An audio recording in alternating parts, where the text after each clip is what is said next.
Hi, everyone. Oh, I should get my fingers off the camera there. Hi, everyone. Thanks for joining me this week. My name is Teresa, for those of you who don't know me.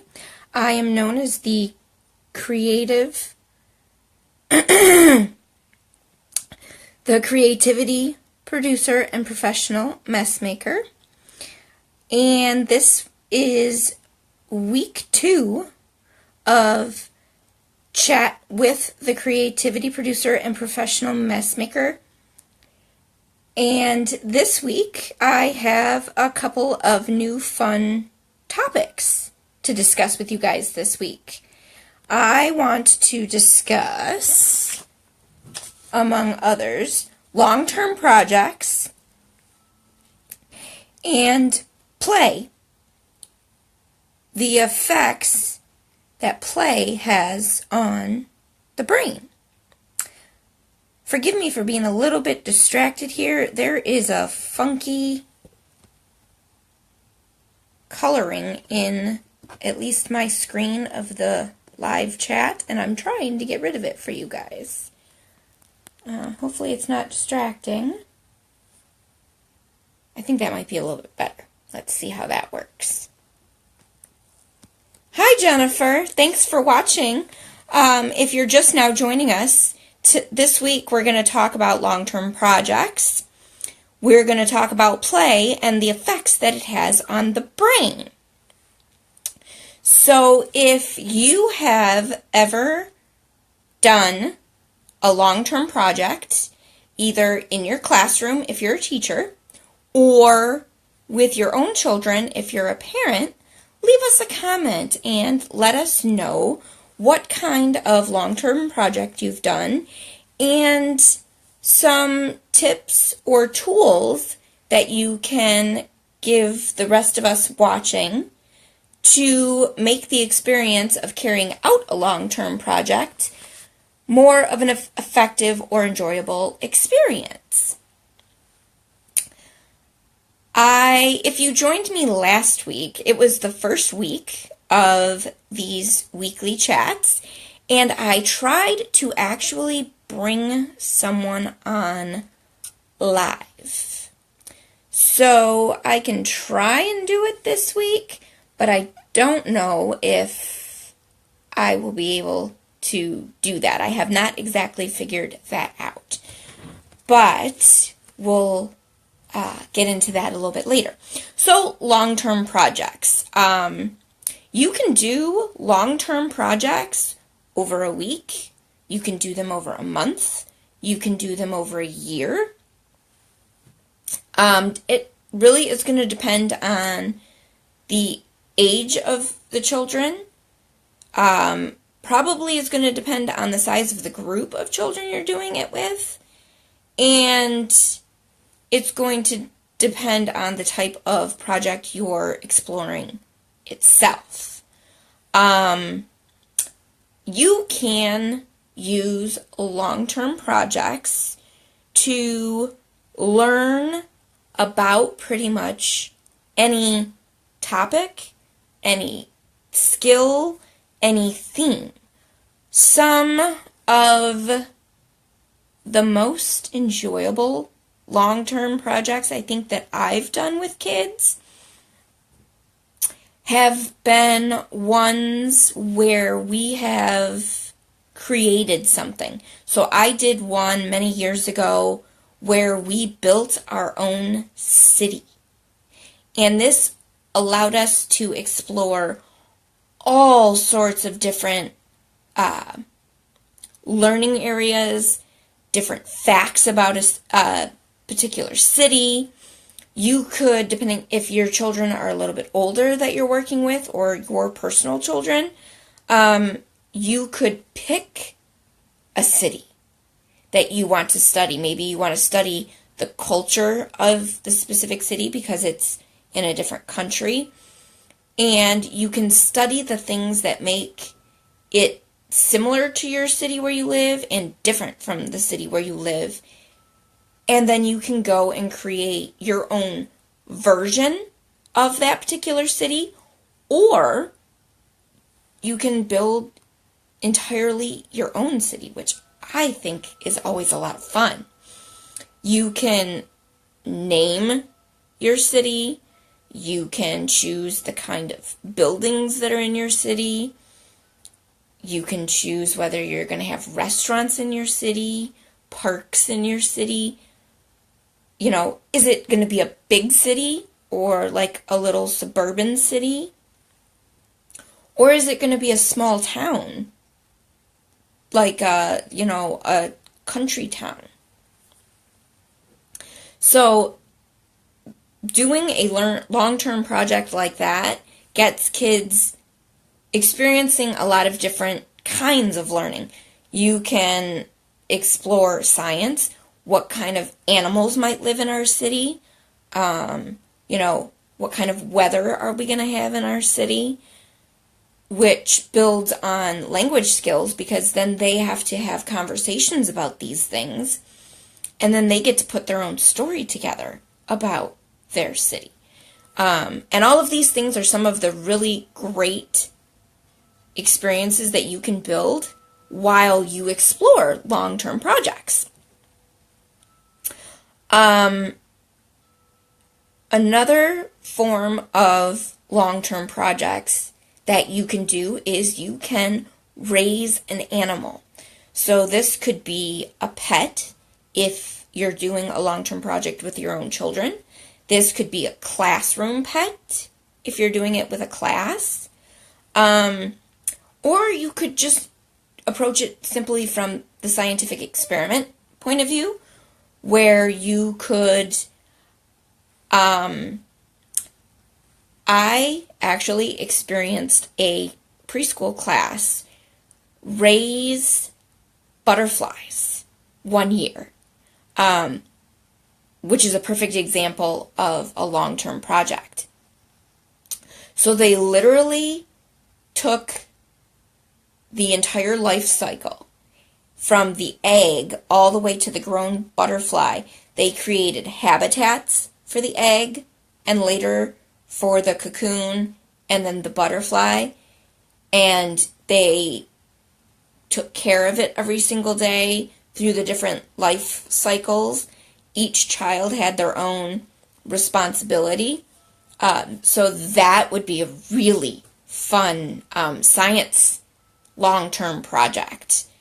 And because not only would children get to learn about the life stages of either the insect that you would raise or the animal that you would raise, but then they actually get to pull responsibility into it and raise the animal along its life.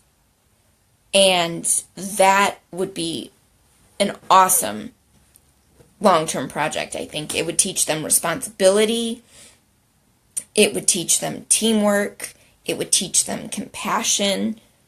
So there's all kinds of wonderful long-term projects that you can provide depending on what skills you're trying to build and what subject or idea you're trying to learn or explore.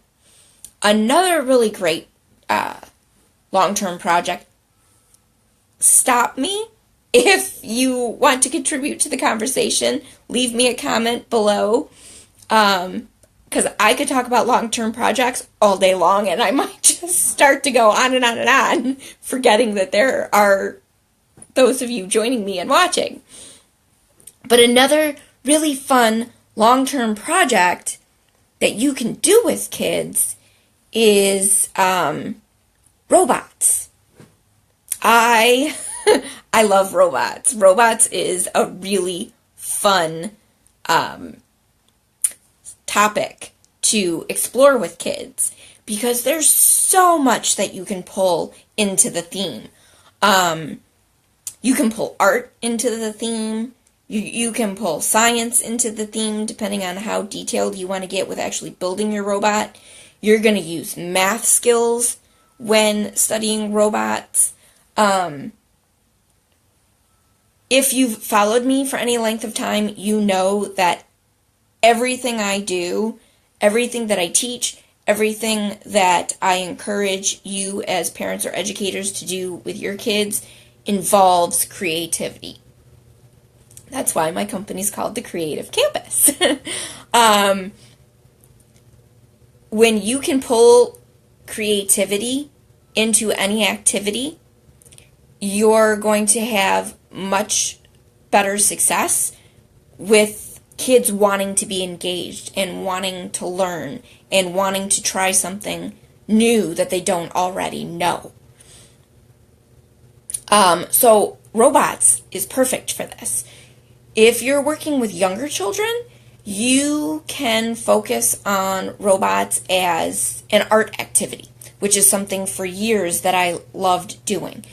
You can offer different types of recyclables and talk about what those recyclables are, what they were once used for, and get the kids to think about and talk about what might they be able to turn these recyclables now into for their robot.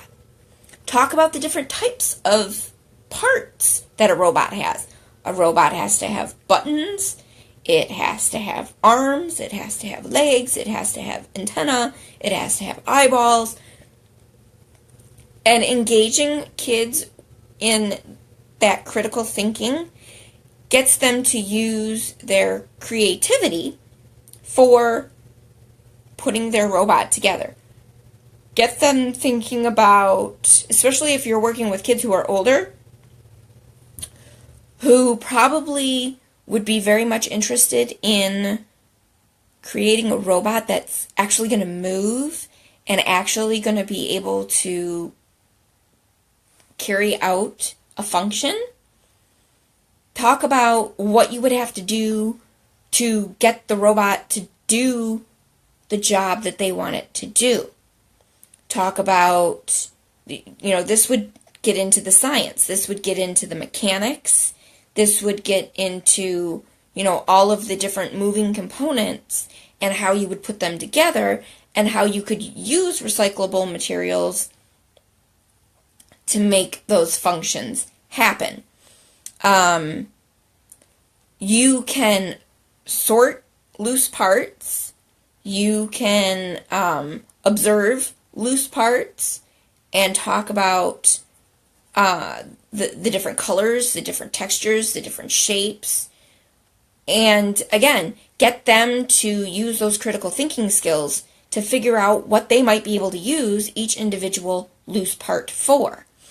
So you could simply just do an art experience, or you could pull science and math and small motor skills into it and actually build a robot that they could repurpose for other parts or other types of play. Or you could even do a whole robot workshop on it and create a dramatic play experience where they're going to use their critical thinking and experiment with loose parts and create a whole play scenario around putting robots together and the different ways that they can go about doing that. So let me know if you're watching along with us, and I would love to hear what kind of long-term projects you have done. When did you do it? Maybe how many children did you do it with, and what was their age?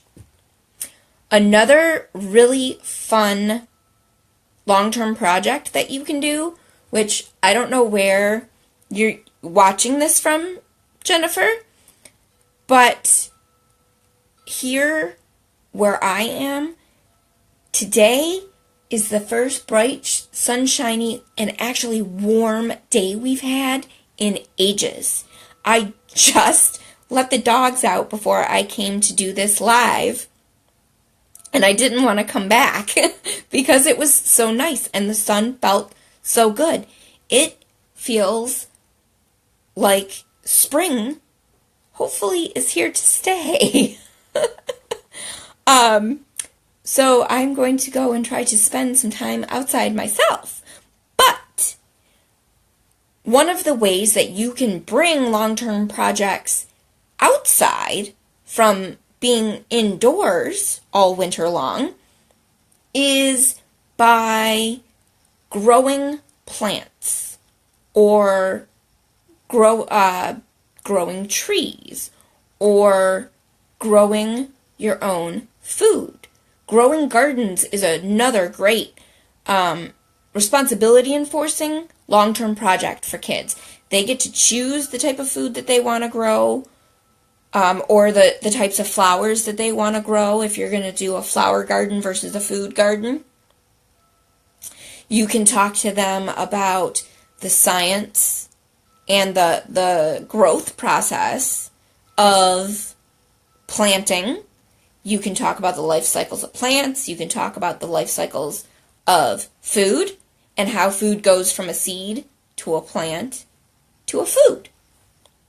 And then, you guys have heard me talk about this before, you can go even further with this long-term project. So this would be one you could do for weeks and even months, where each week you could turn the food that you've grown into a meal, which is a great activity that studies math, it studies science, it builds eye-hand coordination, listening skills, the list goes on and on and on. So that is some of my thoughts on long-term projects and several different ways that you can use them. And I hope that you enjoy them. And I look forward to hearing the different types of long-term projects that you choose to engage in.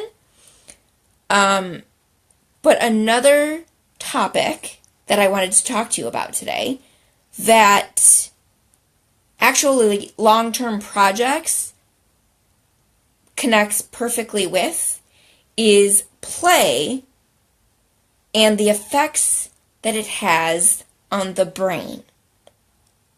So if you're just joining us or you're still watching us, I want you to share with me how you think that play affects the brain and how play affects kids' ability to learn. You can leave me those comments in the chat, and I will read them as they come through. Again, the Creative Campus is centered around this very topic, around learning through play, learning through creativity, and taking learning off the screen and off the page, which is kind of funny that you guys are watching me do a live on screen and I'm talking about taking learning off the screen. But this is me giving you ideas so that you can turn the screen off and then go and actually engage in these ideas. So I guess that's okay. So the effects of play on the brain. It has been proven that when children can experience an idea or experience a new skill versus just hearing about it or learning about it off of a page, they connect much easier and more naturally to what it is that they are trying to learn.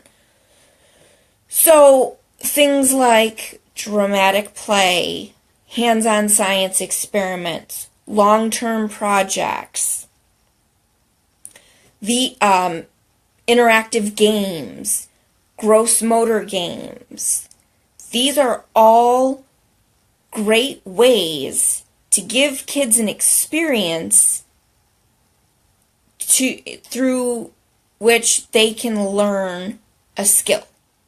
So play actually affects the way that children receive information.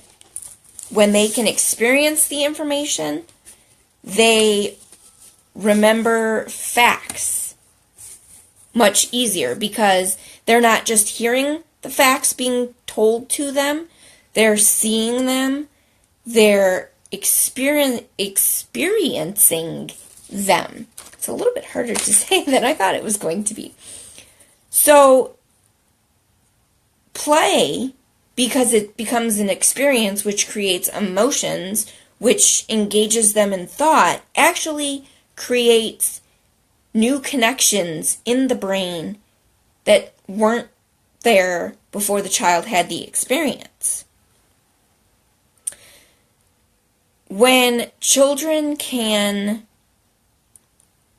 experience something, they actually emotionally connect to the experience itself, and through being able to work through or live out that lesson or that experience, they actually build emotions that going forward will prepare them for similar experiences in the future.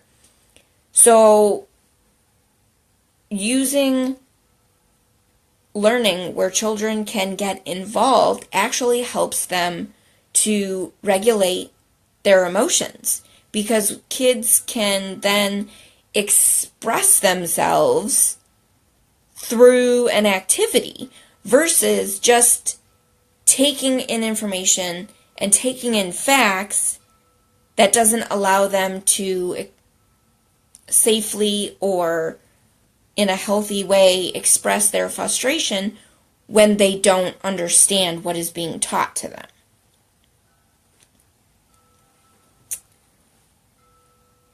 When you allow a child to experience a learning idea or a new skill in many different ways, it supports them in being willing to engage in more trial and error. So when a child is presented with a challenge, instead of feeling insecure or feeling afraid that they're going to fail, allowing them a play experience doesn't make it feel like work, and they're more willing to try and explore, and it kicks in some of their, I can't think of what that word is, where when it's a play experience, it becomes a challenge, and they want to overcome the challenge, and they are less willing to give up until they overcome this challenge. Like, for instance, if they are trying to stack life-size blocks and they keep falling, they become determined. That's the word I was trying to think of. They become determined to continue to restack these bricks or these blocks, no matter how heavy or how unstable they might be, because they are determined to complete the project that they started, whether it was building a house or trying to build a skyscraper or whatever it is that they're using the blocks to put together. They become determined to figure out why the blocks keep falling down. And then versus getting angry and giving up, they say, no, I am going to make these blocks stand up if it is the last thing I do. And they keep going and keep going and keep going. And before they know it, they have succeeded at stacking the blocks, which, without their knowing it or realizing it, they have built eye-hand coordination skills and spatial awareness that it makes it easier next time for them to go and build a bigger and better tower or house or whatever. I'm going to take a drink real quick. Excuse me.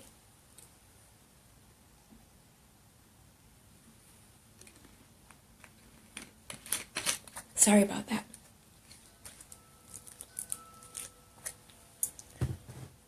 Another great benefit that has been proven when engaging in play-based learning is this type of hands-on playing naturally builds social skills.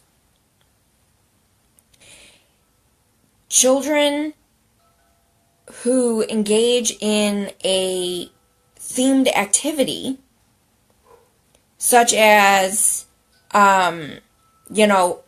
working in a garden, they become more open to asking for help and wanting someone else to engage in the experience with them. And so they start to construct their own learning and their own social rules. So you're going to see them start to create social roles and responsibilities. And this is an idea that rises up naturally. So even kids who are very independent and want to do things on their own and don't like to share, maybe they don't like to share their toys, or they don't like to share their clothes, or they don't like to share attention, they naturally look to connect with their peers, kids their own age, or maybe kids a little bit older or a little bit younger, because they want to build those connections and share an experience with someone else and get them involved in a play idea that they have created. Kids like that feeling of being able to show that they have learned something new and that they want somebody else to learn and understand that something that they have now learned. So those are just some of the benefits of and the connections between play and learning. And it's very cool that these things are starting to scientifically be proven that there is a link between experience-based learning and the effects that it has on the brain, and building on each experience that supports the learning. So if you have any questions, you can leave them for me in the chat. But I want to ask you guys something. I want to give you a challenge. I want to challenge you to put some of these ideas into practice. So we talked about play. We talked about the effects of play on the brain and how play causes the brain to make different connections and allows children to build learning through experiences that they wouldn't have if they were learning off of a book or listening to an adult verbally teach them something, or, from a movie or a slideshow. So I want you to teach me something. That's your challenge for this week. I want you to teach me your favorite way to use long-term projects and play in general to get kids to learn. I want you to tell me what it was you were trying to teach them, what the activity was that you got them to engage in, and how it turned out. So that's your challenge for the week. I want to thank you for joining me this week. And I also want to encourage you to head on over to my website, thecreativecampusonline.com, where you can find all kinds of resources. You can find information on my Invitations to Play program. You can find some free resources, and you can leave me your questions. And for watching here today, my gift to you is what I call a free 30-minute call. You and I can get on the phone for 30 minutes, or we can do it through a video if you'd prefer face-to-face. And you can ask me any questions that you have on Invitations to Play, on long-term projects, on learning through play, any questions that you have, and I will create 3 activities for you to keep that will support you in achieving progress towards a goal that you have either set for your own child or your classroom students if you are a teacher. So that is my gift to you.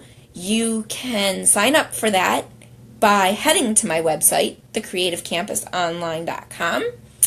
And until next week, I want to thank you for joining in this week's conversation. Jennifer, thank you for joining us. I hope you enjoyed this, and I look forward to getting your questions. Have a great weekend, everybody.